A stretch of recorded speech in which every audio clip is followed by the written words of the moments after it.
Good morning, everyone. We are in language arts. It is Thursday, so you should see April 23rd right here. That's today's date, and day 4 because it's Thursday. For your opening, you're going to go to the homeroom page and you're going to watch my video there.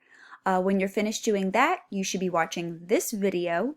And then for your work period, you should be finishing your ReadWorks assignment, okay? So our I can statement. I can compare and contrast one author's presentation of events with that of another.